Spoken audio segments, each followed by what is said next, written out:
Bueno, arrancábamos el programa diciendo de cómo estamos tan bien agotados después de unas semanas tan complicadas, Claro. donde hubo noticias y todo, ¿no? El estrés económico, lo que pasa, nos pasa a los cordobeses y cordobesas, que decidimos hablar de esto, del estrés y de cómo no llegar a una situación más problemática. Para eso le invitamos a Fabián Olaz, quien es doctor en psicología, docente, investigador.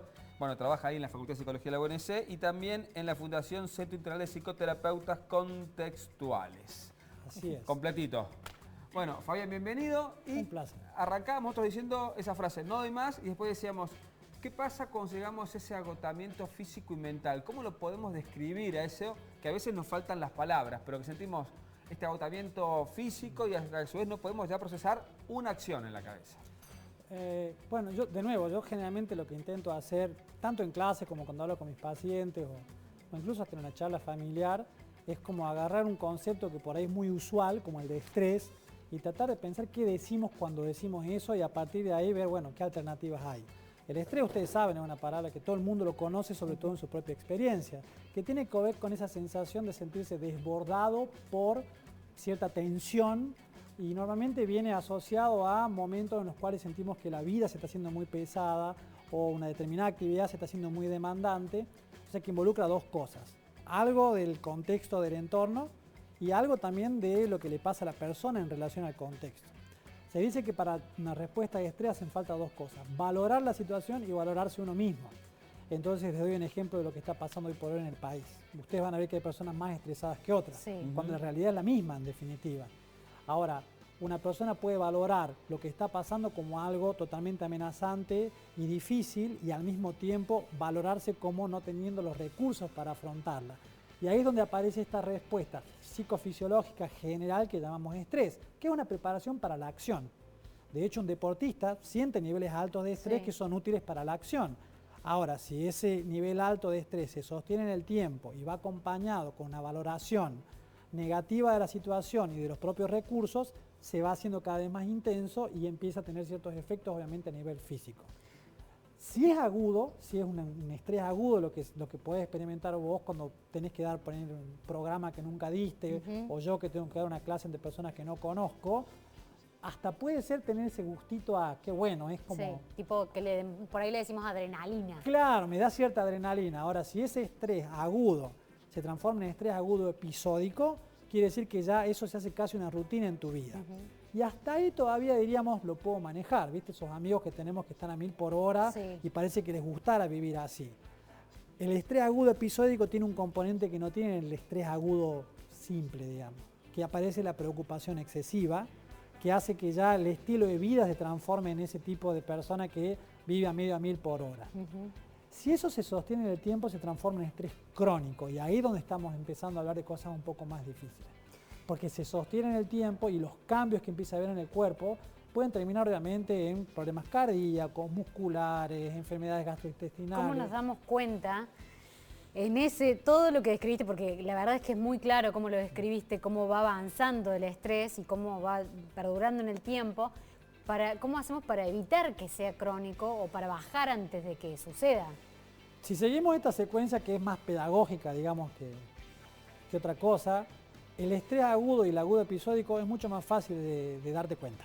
Uno se da cuenta, cuando dijo qué difícil que estuvo la clase o me estresé mucho esta semana, el cuerpo incluso te lo dice porque hay una respuesta física en todo esto, de activación. Problemas gastrointestinales, empezás con ¿vieron el típico dolor cervical?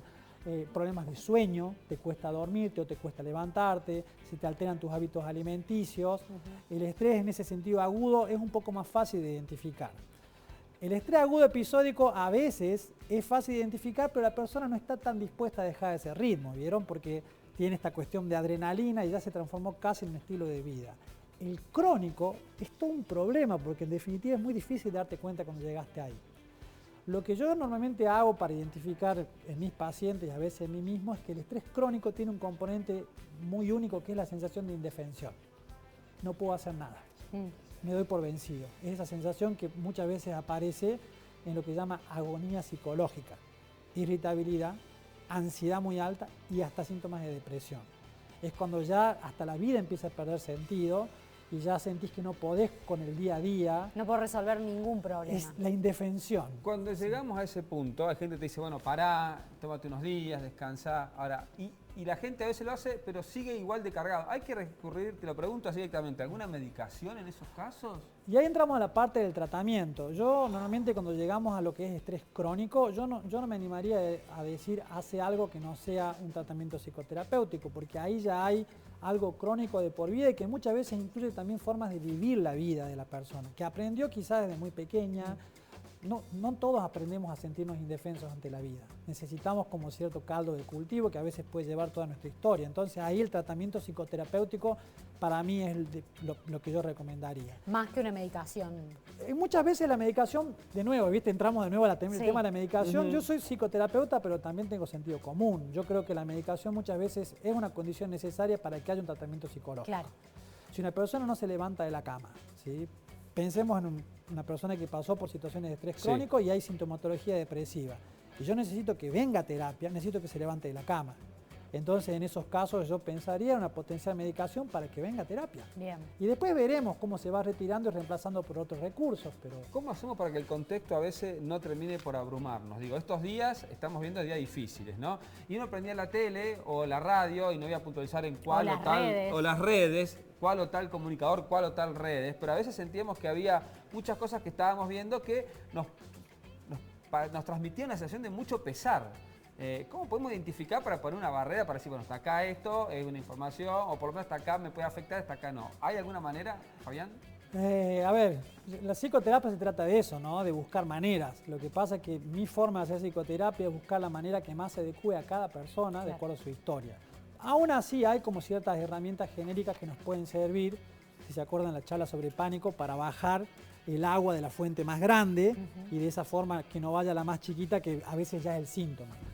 Y las formas de bajar tienen que ver un poco con generar espacios de emociones incompatibles, por decirlo de alguna manera. Si lo mío es el miedo, buscar un espacio donde yo me sienta más contenido, o de emociones más que ablanden un poco el impacto del estrés, lo que se dice mejorar el momento. Algunas personas escuchan música. El apoyo social, de hecho hay investigación que ha demostrado que el aislamiento social es un factor que puede predecir la muerte temprana casi igual que el consumo de cigarrillos. En una investigación en Estados Unidos se vio que el aislamiento social es un factor sumamente alto de estrés también. No pasarlo solo, digamos. Claro. Tener compañía, apoyo Ir en busca interpersonal, de amigos, pueden ser amigos, familia, familia, un espacio religioso actividad. o la misma psicoterapia. Y después de algunas intervenciones que apuntan directamente a la reducción del estrés. Nosotros hace tiempo, ya como 12 años que utilizamos el mindfulness como un programa básicamente de entrenamiento de habilidades para que la persona pueda disminuir el estrés más agudo y episódico, pero de esa forma también que no se cronifique. Si lo tomás a tiempo, el mindfulness puede ser sumamente interesante. ¿Los episodios cardíacos pueden estar vinculados a este tipo de fenómenos que estamos hablando? Históricamente se hablaba de las personalidades tipo A. ¿Sí? Creo que fue Freeman uno de los autores que planteaba esto de que son personas que tienden a vivir con niveles muy altos de estrés, y una de las características que nombraban en la personalidad tipo A era una mayor proclividad a problemas cardíacos, que si vos lo ves a nivel biológico tiene sentido, porque todo el sistema biológico, por la liberación de hormonas típicas del estrés, que van desde la adrenalina al cortisol, obviamente puede llevar a que haya mayor proclividad a sufrir algún problema cardíaco si ya tenés algún tipo de predisposición también. Pero sin duda, no estamos hablando de algo solamente que afecta nuestras emociones, sino que impacta nuestro cuerpo. Todo nuestro cuerpo. Y ahí está el círculo vicioso, porque yo me empiezo a preocupar porque mi cuerpo no funciona bien y ya es muy difícil saber. Bueno, la verdad es que cada charla es muy interesante. Gracias, Fabián, por estar, por ayudarnos también a trabajar sobre nosotros mismos, ¿no? Y a valorarnos nosotros y valorar el entorno. Gracias, Fabián. Un gustazo como Un siempre. placer como siempre.